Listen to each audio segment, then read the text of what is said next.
पुराने समय की बात है। एक छोटे से गांव में रामू नाम का एक किसान रहता था। रामू बहुत परिश्रमी और मेहनती था।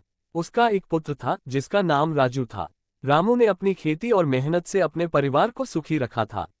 राजू अपने पिता की तरह मेहनत करने से कतराता था और आराम में जीवन बिताने की चाहत रखता था। एक दिन रामू ने महसूस किया कि वह बूढ़ा हो रहा है और अब खेती का सारा भार उठाने में सक्षम नहीं है। उसने राजू को खेतों की जिम्मेदारी सौंपने का निर्णय लिया।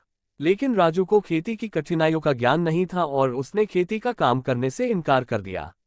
उसने कहा, पिताजी, मुझे ये कठिन काम नहीं करना है। यह मेरे बस की बात नहीं है।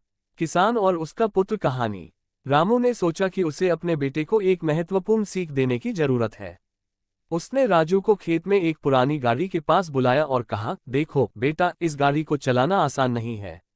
इसके पहिए पुराने हो गए हैं और यह चलने में कठिनाई पैदा करती है। अगर हम इसे चलाना चाहते हैं तो हमें इसके पहियों को ठीक करना होगा।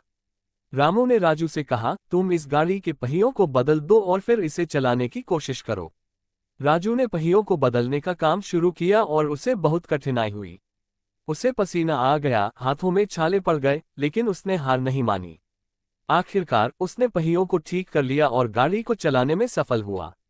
रामू ने कहा, देखो बेटा, ये गाड़ी हमारी खेती की तरह है।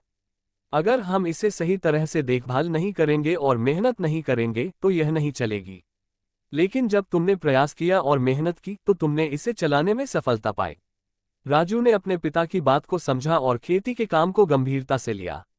उसने मेहनत शुरू की और धीरे धीरे खेती में सफलता प्राप्त की। वह अपने पिता के नक्शे कदम पर चलने लगा और उसकी मेहनत ने उसके जीवन को बदल दिया। किसान और उसका पुत्र कहानी का सारांश।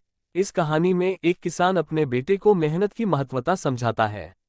किसान रामू ने अपने बेटे राजू को सिखाया कि बिना मेहनत और प्रयास के जीवन में सफलता प्राप्त नहीं की जा सकती। ये कहानी इस बात पर जोर देती है कि जीवन में कठिनाइयों का सामना करने और मेहनत करने से ही हम अपने लक्ष्यों को प्राप्त कर सकते हैं।